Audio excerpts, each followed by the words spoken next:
nuts. If you are using this, or if you are currently using it, or if you think that this would be great for your business model, certainly let me know. So then what we have is, if we go back to Google Drive, how do I access from a Droid or iPhone? Is that your question, Brian? Okay, so we're going to look at that in just a minute. I'll show you actually my live, let me think here. I could try, I'll do a snapshot of my Android, and I do have a snapshot of my iPad, which will translate to your iPhone. So I'll show you that in just a second. So perfect. And Cheryl, you said you use it to track my production. It's a great way to do it because, again, you can access it on the fly, which I think is super huge and important.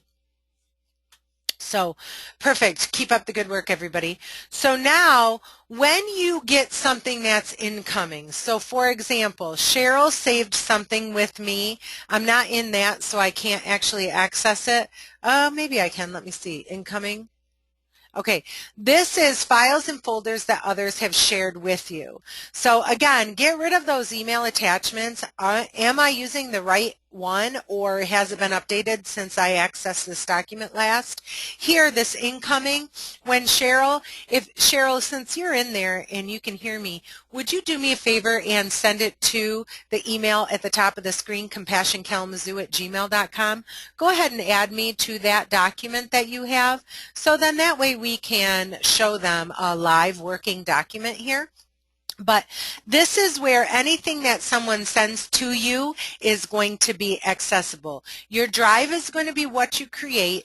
Incoming is going to be what is sent to you to work on. The other thing that I wanted to show you is in here, if you look at, there is it's compassionkalamazoo@gmail.com. So if I look in here, the nice thing is that, and I don't have to do this very often, so you'll have to pardon me here, but there is a way for you to look at the history of the document to find out what's changed, where is it changed, and all of that good stuff.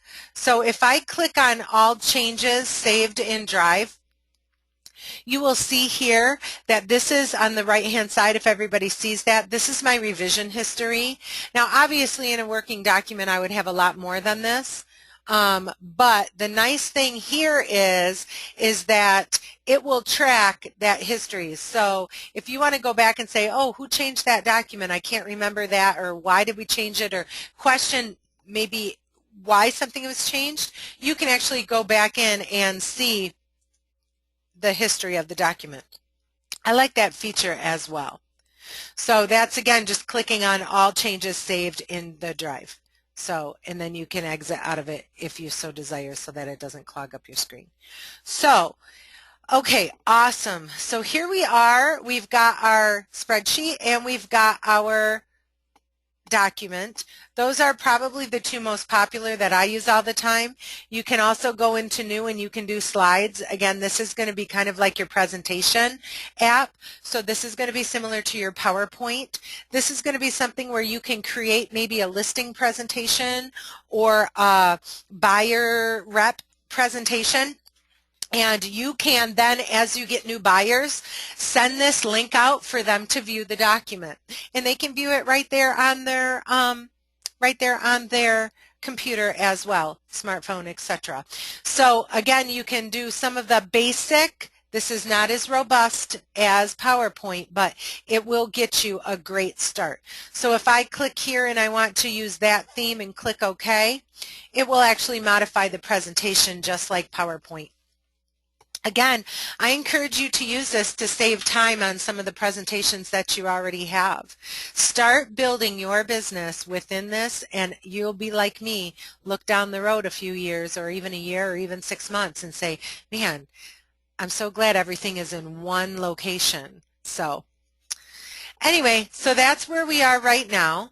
So this is the untitled presentation. We're just going to type listing presentation. or buyer's presentation, and then you can go in and click to edit just like you normally would. Julie Reisner, and I always joke, right, that I say I'm the master of my domain. We all know that that's not true, but I always joke that that's my title. So I'll go in here and I'll put that in there. I can click on this. I can duplicate the slide just like you would in PowerPoint, etc. So you can actually merge in your current presentation to this. Now, I do want to say all the work up to this point that you have done in both Word and Excel and PowerPoint, etc., it's not all in vain, okay? You can actually use your Google Drive. Here's the next feature of Google Drive. Use it as a storage repository for all of your documents for easy accessibility. If you have the program on the unit that you're using, so for example, if I have PowerPoint on my laptop and say John Seller sends me a PowerPoint document and I store it in my Google Drive, it will actually open it as a previewer in Google Drive, but it will also let me access it in PowerPoint itself.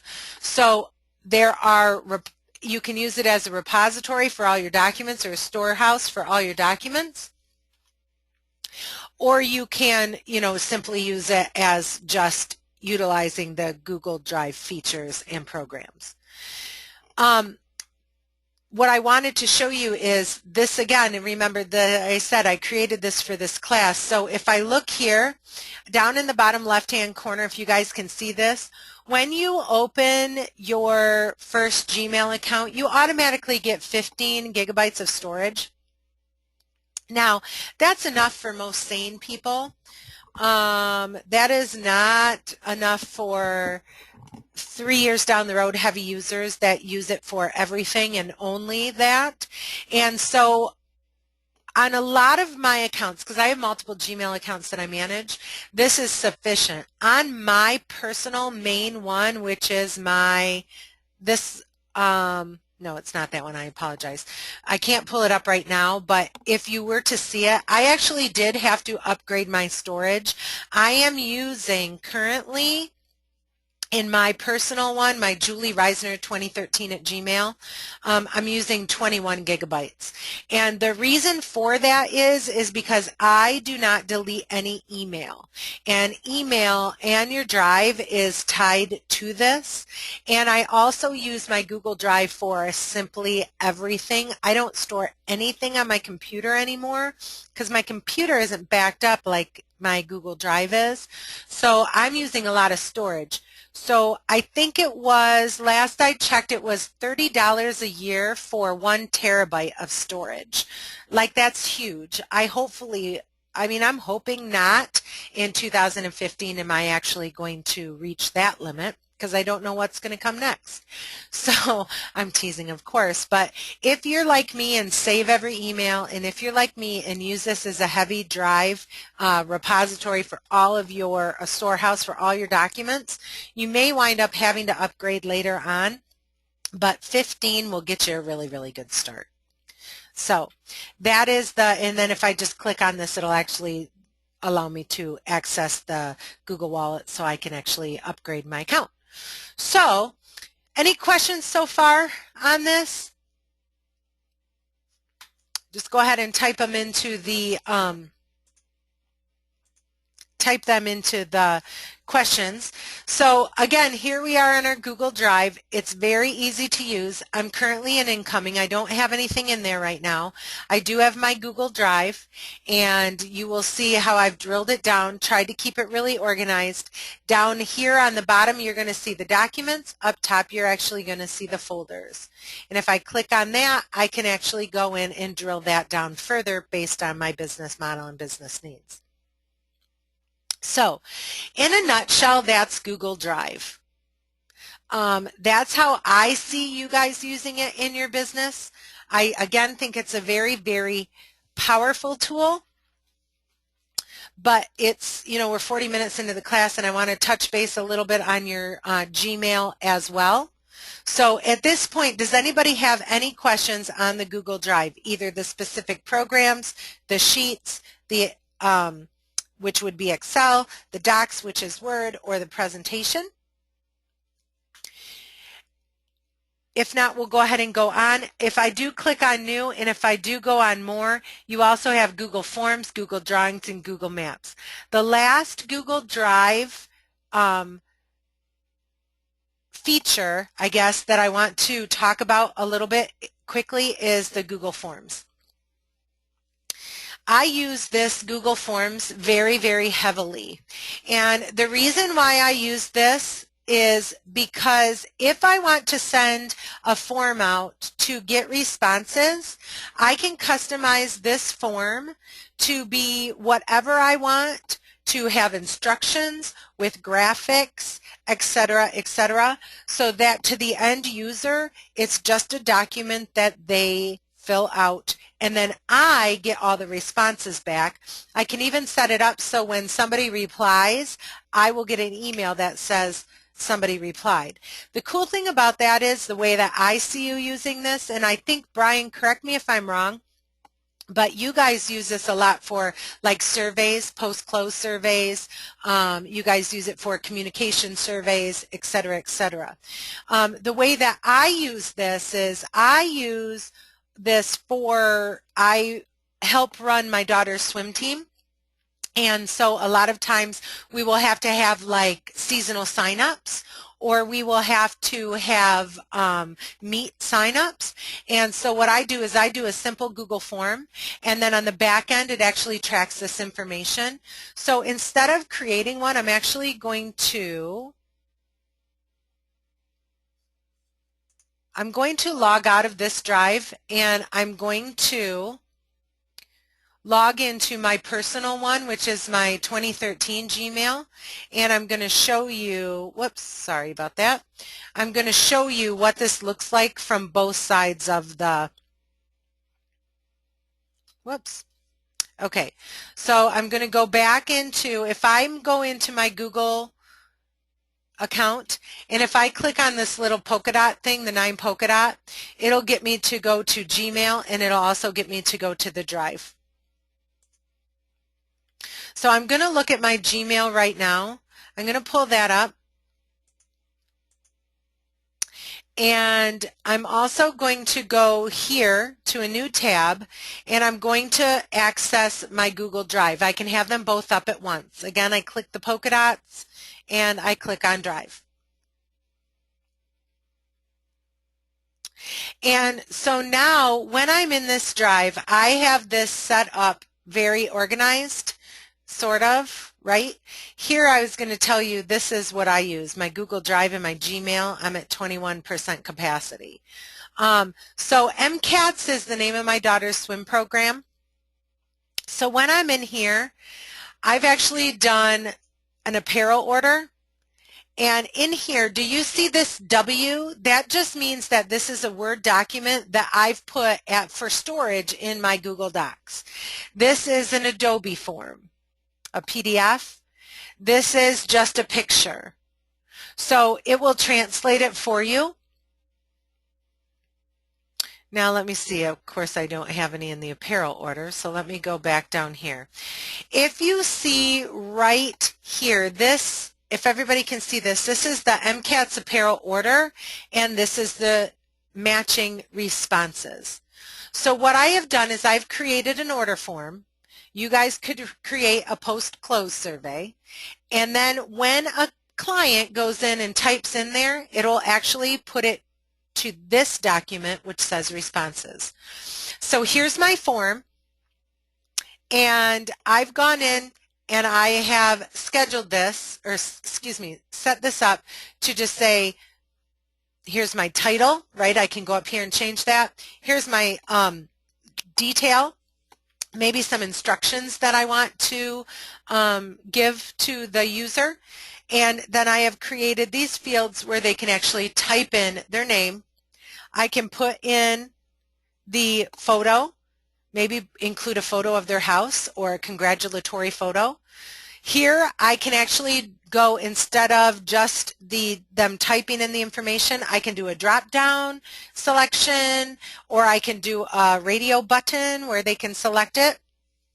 And then once I have this done, I click on View Live Form.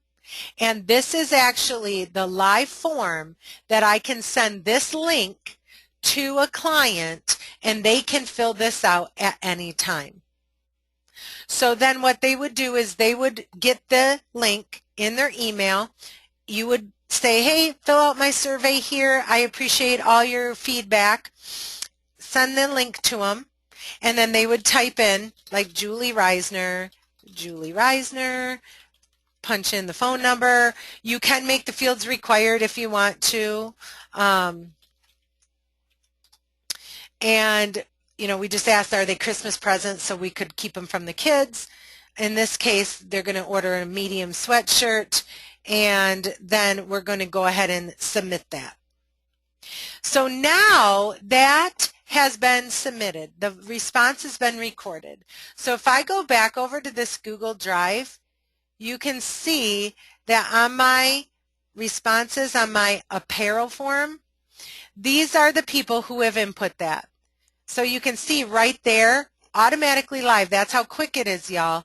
That is going to show you the actual order.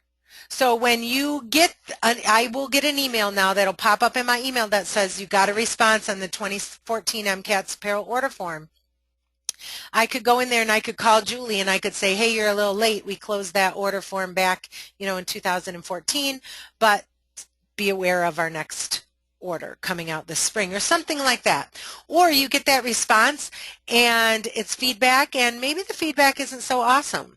I doubt it. I mean, I doubt that, you know, you guys are going to get anything less than awesome responses, but should that happen, you're aware of it right away. We can't fix what we don't know, and the beauty of this is you will know right away. You could pick up the phone and call them and say, oh my goodness, I'm so sorry that you had a bad experience. You know, tell me a little bit more. Help me to understand this, because I certainly don't want that to happen again. Or how can I rectify that for you? Or what can I do better? Or, you know, all those niceties that we have to do because we're in a very high-touch business, you will see the response right away, and then you can address it right away. So that is forms, and I will use forms quite a bit as well. Here's another one, MCAT sign up. We've got payment sheets. We've got wait list, practice. So you can see with the forms, we're heavy users. Just type in the question box, how do you guys think that you could use a form set in your business?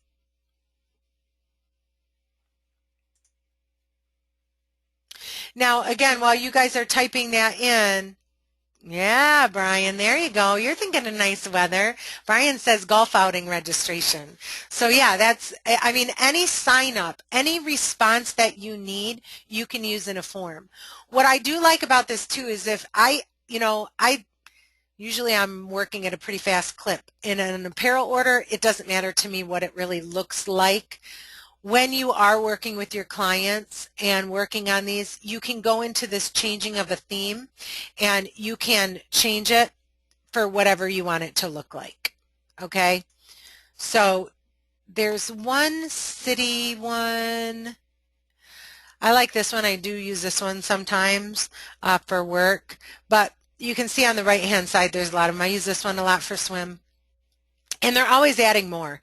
So you can, here's that city one I was telling you about. So you can customize this to be however you want, but you know, it just again helps you to be a little more professional, have that customized form without spending a lot of money and or time on it, which I think is a win-win. So perfect. So that's the form. Any questions on that before we jump back over to Google Gmail? Again, you can see that I have used In my drive, I've used 14.8 gigabytes. I seriously cannot stress enough for you guys how you have to be so organized in your naming convention. Now, for those of you who are not, because I know that there will be some, you can always use the search bar and you can go in here and you can type in what you're looking for.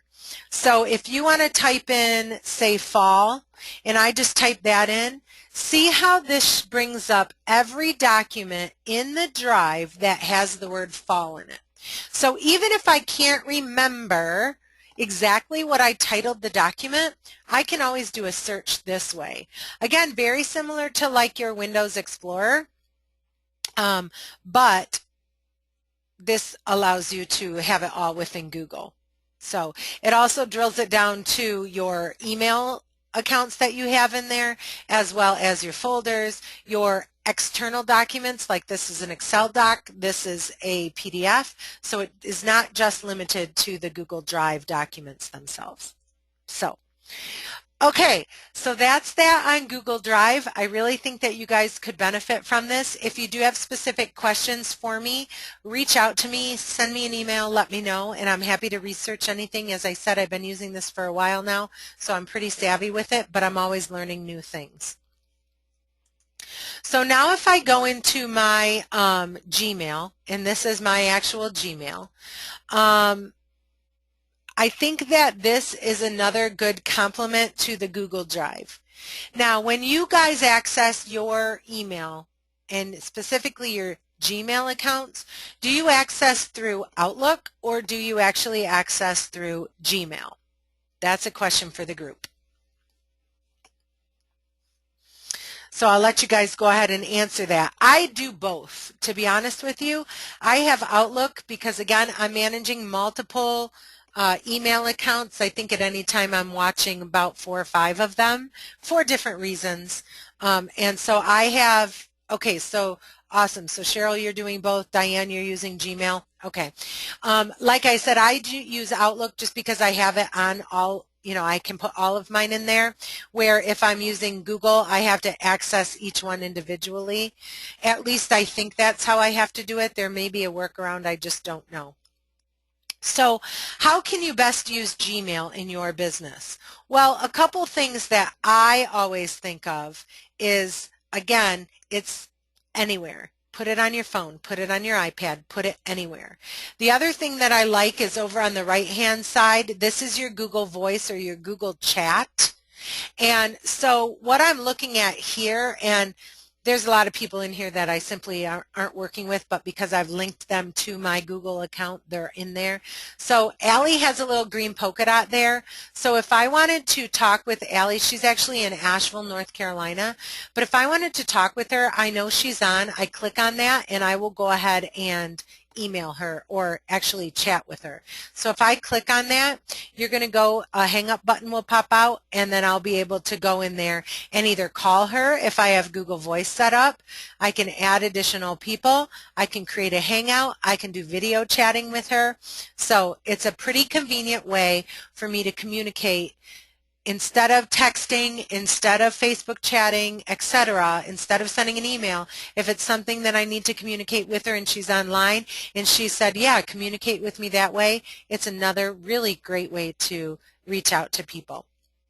The little timer on there, this is actually my husband. He doesn't have it on his phone. He only has it on his laptop, so he's not on it right now. So he shows a little timer, meaning he's not accessible. So I can either call him, send him a message, he'll get it later, but that's how I would use this. I also have a secondary phone number set up through Google Voice, and so when I actually go into Google here on my polka dots and I go more, and I go even more, and it pops out this menu.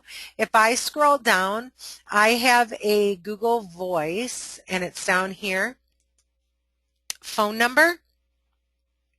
That actually is a secondary phone number for me, 269-477-1295, and I can make and receive phone calls to this number, and I can actually forward that number to my cell phone. So it allows you to have what I call a two-line system. Maybe you have your one personal phone number, but then you have a business phone number as well. This allows you to sync that. Or if you are just getting started in the business, this allows you to do that as well, instead of having to pay for the extra line on your cell phone.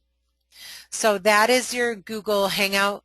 There's also, you can do video chat. You can also, within video Hangout, or the Hangouts itself, you can do screen sharing, which is pretty cool if you need to be collaborative with somebody right then, right now.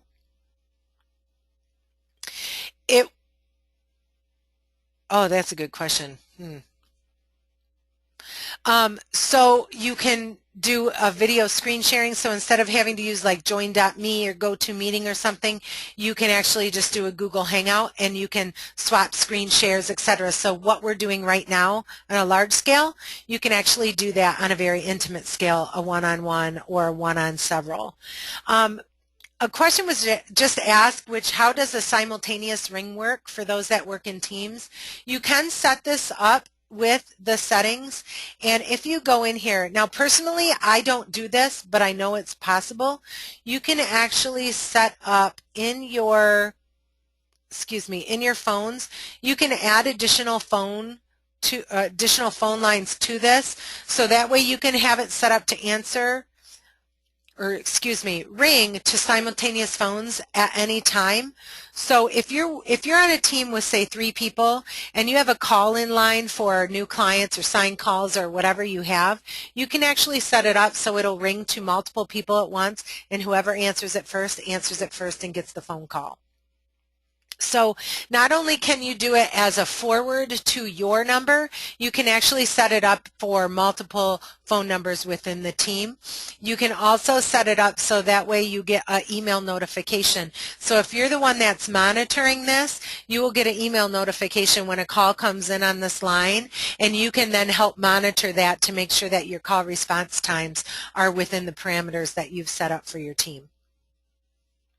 You can also set up the customized voicemail, so you can record new greetings. So you can set this up so you can have, thanks for calling Team Reisner.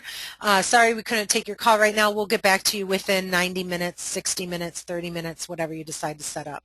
So if you don't set that up, of course, it's just like your cell phone. It will set it up as a standard voicemail greeting. So I hope that answered your question. Again, this little gear over on the right-hand side, and I should have said that earlier, but anytime you're in the Drive, anytime you're in your email, anytime you're in any Google product, click on this little gear, click on Settings, and that will pull up everything that is available to you within that program feature. And they do have a very robust help system too. So this weekend, I was struggling personally with Google Drive. I had some auxiliary questions that I needed to ask, and I, in my head, knew the answer, but I wanted somebody who was a lot smarter than me to confirm that. So the cool thing is I actually went into the help and I chatted with a Google member, a Google team member, and I was able to chat with them. They came right on, which I was surprised about, and he confirmed exactly what I thought. And so instead of having to do a lot of testing and a lot of workarounds on my part, I was actually able to get with my answer answered right away. So their help feature is uber friendly. So if you can't find it, if you can't Google it, you can always go into the help feature and chat with them, and they will give you the answers spot on every time. And like I said, I text them Saturday around 6 o'clock, and I was able to get on right away. So another awesome feature. So I'm not going to go over that much in Gmail because I think from the looks of it, a lot of you guys use it, and I want to jump over to the Apple features. But in here, again, when you compose, you can set up your signature, which I encourage you to do. You can go here to your Drive, and you can actually insert files using your Google Drive, or you can attach auxiliary files as well. You can also go in under your settings here, and here is where you can set up your signature, or you can set up your forwards, you can set up your chats, you can set up what your files look like. You can set up a picture if you want. You can set up a lot of detailed personalized information. So you can go in there. You can set up labels. Labels are really helpful when you're working in email. Yes, you can, Rebecca. You can set up to forward your Gmail to your current email address. Absolutely. So what you would do is click on the forwarding feature, and I would personally encourage you to keep a copy in the Gmails folder or inbox, but then you can always click on forward a copy of the incoming mail to, and then you would have to add a forwarding address here. But you can set that up. Like if you use Yahoo or AOL or something else, you can certainly set it up here as well. Great question. Again, use your labels. Keep it organized. I know we're running a little bit over, but this stuff is super important. So if you guys can hang on with me for just a few more minutes, we'll get back to the Apple products on Google. But here the cool thing is you can actually go in and change your labels. So you can set up filters if you want to set up your folders. So you're working with client A, client B, client C. You want their emails that they send you to go into their particular folder. You can actually set that up as a filter and then as a label, and you can elect to show that on the left-hand side underneath your composition or your email folders as well. So that's another great feature in this, another way to help you stay organized with the clients that you're currently working with. So what I'm going to do is I'm actually going to jump back to our presentation here, and this is actually my iPad. Okay, and this is what my screen looks like for my work apps. And if you will see here, this Drive, it's an app that you want to download from Apple, and then once you are in that, you can also download Sheets.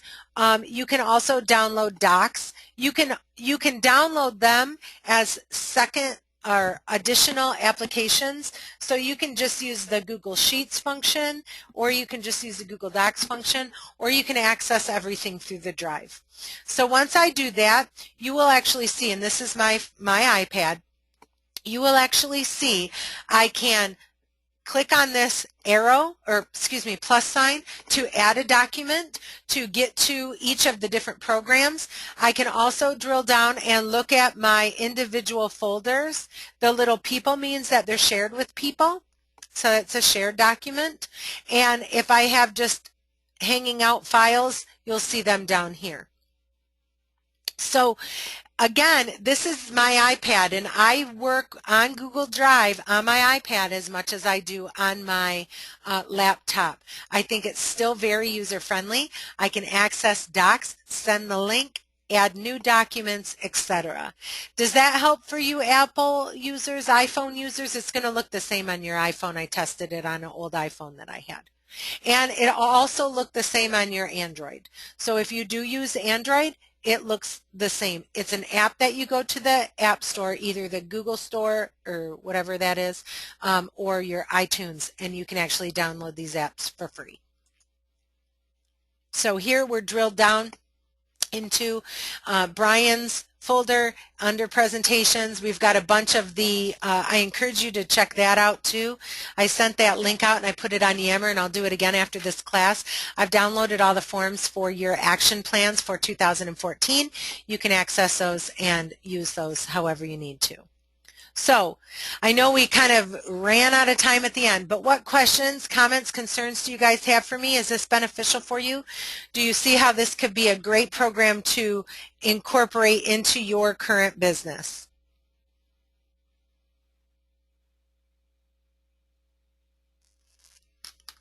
Perfect.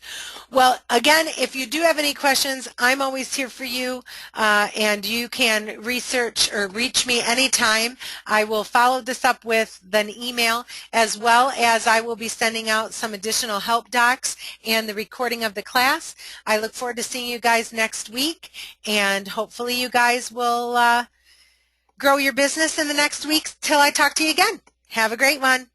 Bye.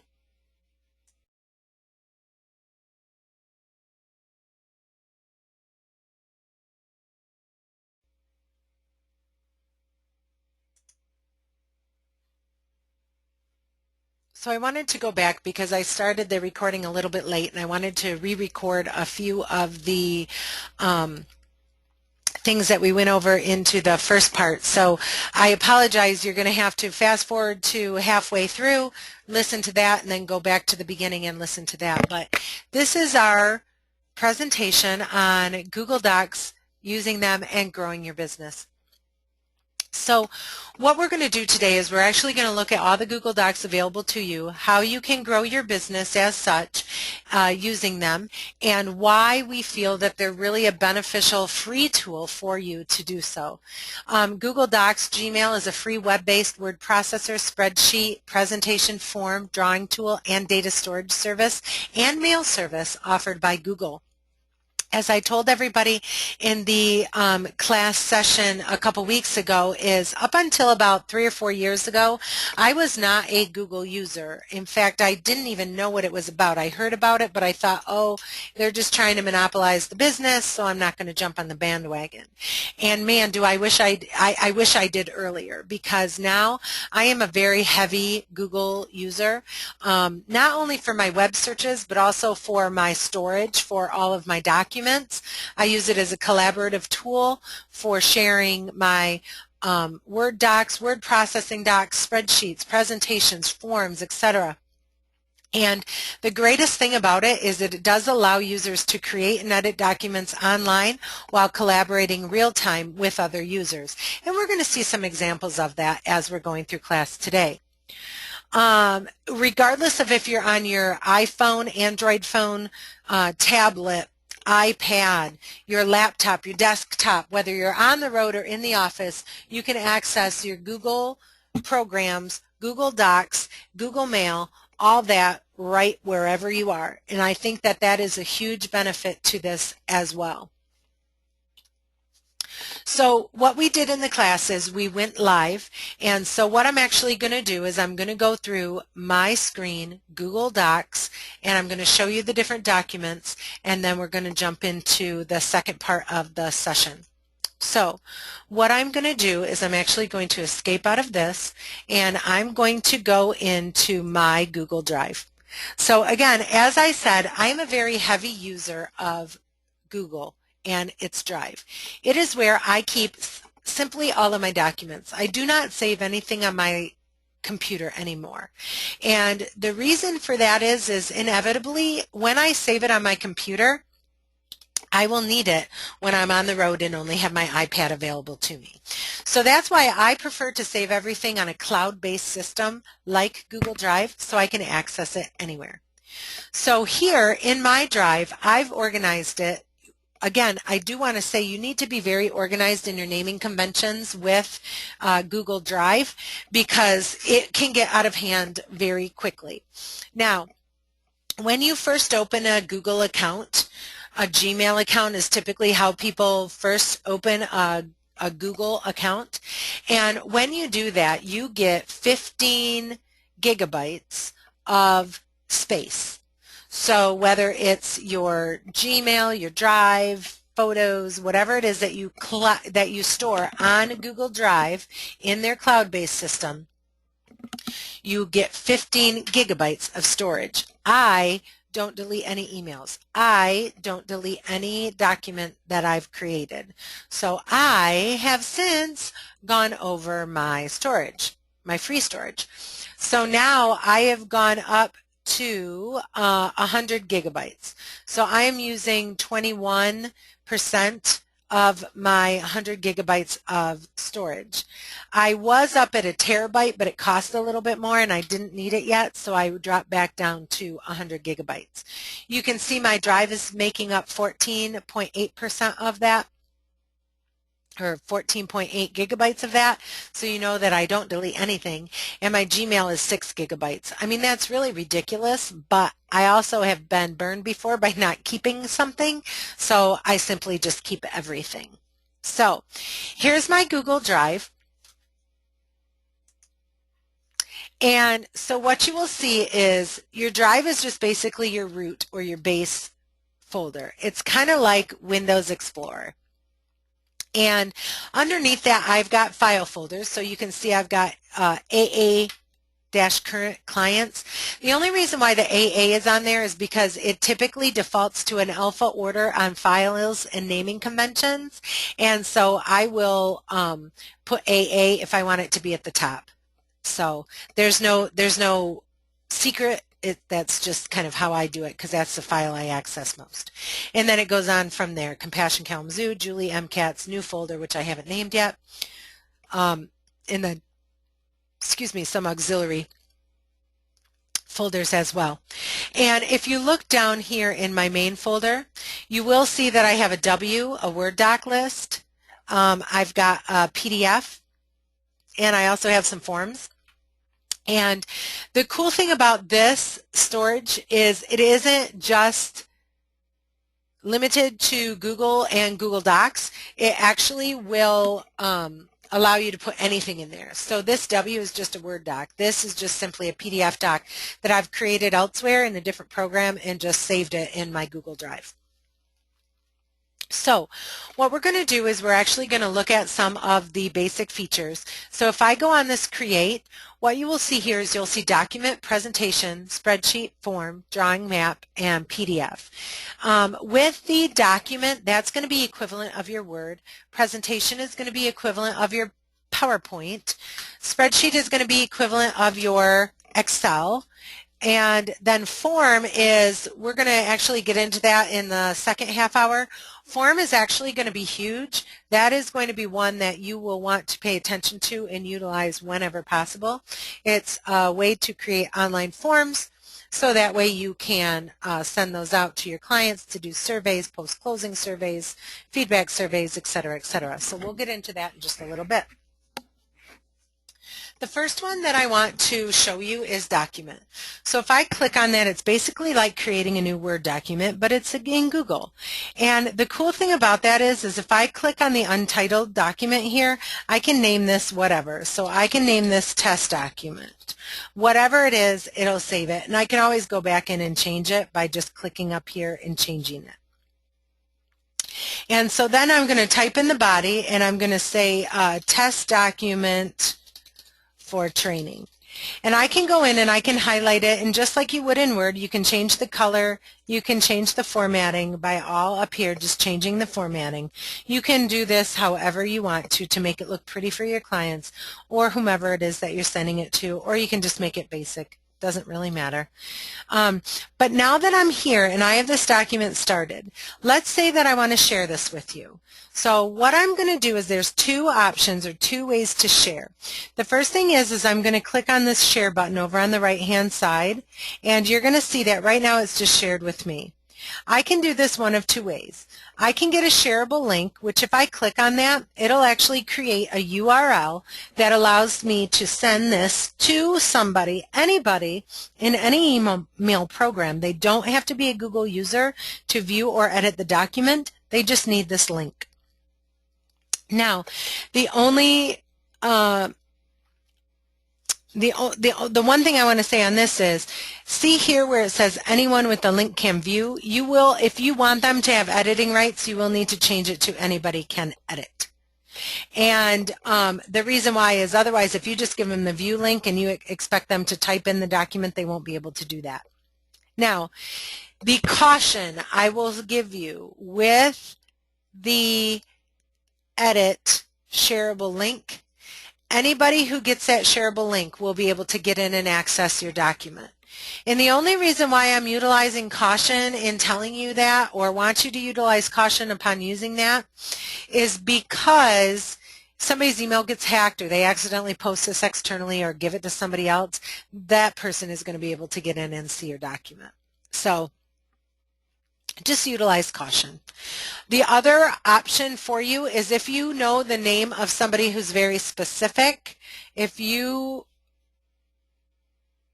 have if you have the email address of somebody specific, whether they're in Yahoo, AOL, whatever it is that they use, you can actually type it in here. So I could type in, like myself, just say, and I can edit that, and then I can type them a note, and I could say, here is the doc we discussed, edit as necessary.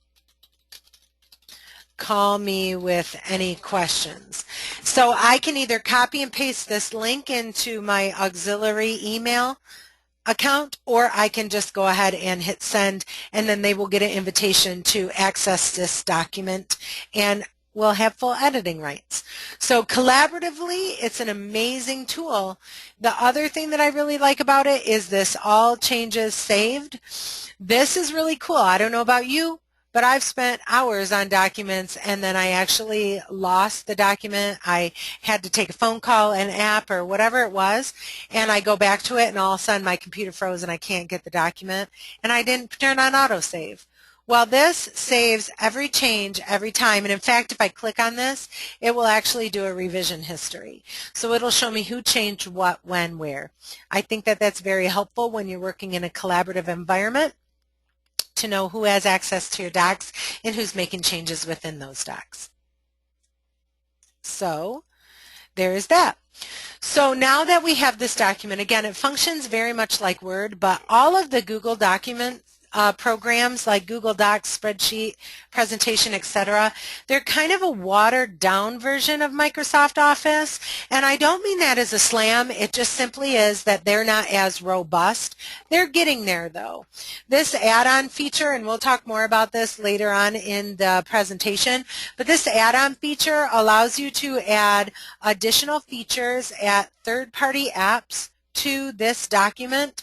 So I had a lot of people after the first class ask me, can we do a mail merge in a Google Doc? You sure can. It's just not within Google itself. You have to go to add-on, and if you go to get add-on, type in what you're looking for here, so label, and this will pull up all the products that claim they have the power to do that. So here I've already done Avery, because I have Avery labels, the 5160 I use all the time.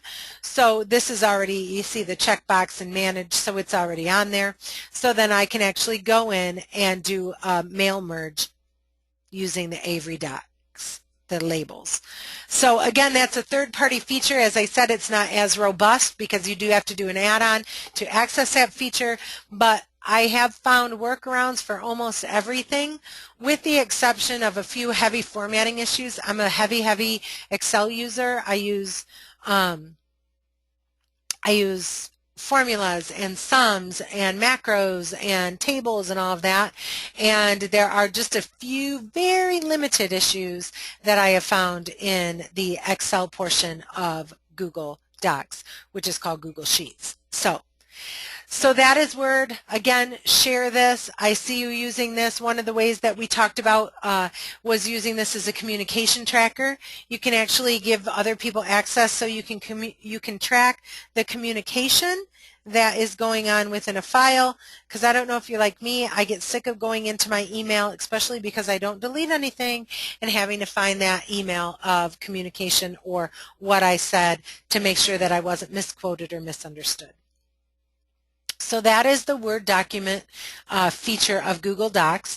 If I go into Create Spreadsheet, this is going to be, as you can see, very much like a spreadsheet of an Excel spreadsheet. You can also add sheets down here as you need to. Title it. Maybe this is going to be our 2015 production tracking form. Maybe what you want to do is create this, because if you remember in our production goals or business goals webinar that we did, we talked a lot about accountability and how that's very important to be accountable to your partners, whether your partner is your actual business partner, whether your partner is your office manager, your quote boss, or your coach, your business coach. Give them access to this. Go ahead and click on that share and give them the access to this, so that way they can go in and help you and be your accountability partner. You can then go in here and look at all the ways that you're getting business in, track it here, and you will be good to go to once you get through 2015 and you're looking at your goals for 2016, you'll have it accessible in an easy breezy document that you've been working on all year. So again, this is very helpful. If you were to use an Excel spreadsheet, which I'm not saying you can't, obviously it's another great tool. But if you were to use Excel and maybe you had to email it to your business coach who's helping you and wants to review your work on it, so you send them a copy of your Excel spreadsheet, they work on it and send it back, and you forget to save it and override the Excel doc you were working on, and then you pull up the old one, start editing in that, and now you got to merge those two. It just becomes a bit of a, I don't know, what would you say? It just becomes a little bit of a quandary as to, am I working with the most recent document or not? Where if you are working on a collaborative basis in Google, it just makes that so much easier and seamless to work with others. So that's my opinion. Again, this is going to be your sheets, your Google Sheets, functioning very, very similar to Excel. So that is that. In the next session, we do go into forms. I think that that's very important for you to look at. The other thing that I wanted to show you is what I really like about this, and I've recently kind of at an aha moment, is if there is a spreadsheet that I need to access all the time. For example, this is a charity that we started and I need to access all the time. So I went in there, created the sheet, and then what I did is I saved it here by adding to my star, saved it as a favorite, which means I just bookmarked it. So the cool thing is I can access that at any time. So maybe you have your client list, or maybe you have your current files that you're working on, and you have that in a database. You can go ahead, put it in the sheets, click on the star, and access it at any time. And again, it will bring up my last edits. It'll bring up my edits. It'll bring up who I shared this with, who I'm collaborating with. Anybody with the link can view. I've actually taken this a step farther and embed this in a website that I do that works hand in hand with Google Docs. So anytime I make an update in my spreadsheet here, it automatically makes the update on my website. I don't have to do it in two places. So again, this is kind of advanced, what I'm talking about now, but you can see the potential is there once you build the solid foundation of understanding and utilizing these documents, the programs, the forms, Google in and of itself. So that is our Google Drive up until about the halfway point. We talked about Google Docs. We talked about spreadsheets. In the next half hour, we're going to be talking about forms, and we're going to be talking about Gmail and also Google Voice. So enjoy. As always, if you have any questions, give me a call, 269-267-6829. Thanks so much. Have a great day.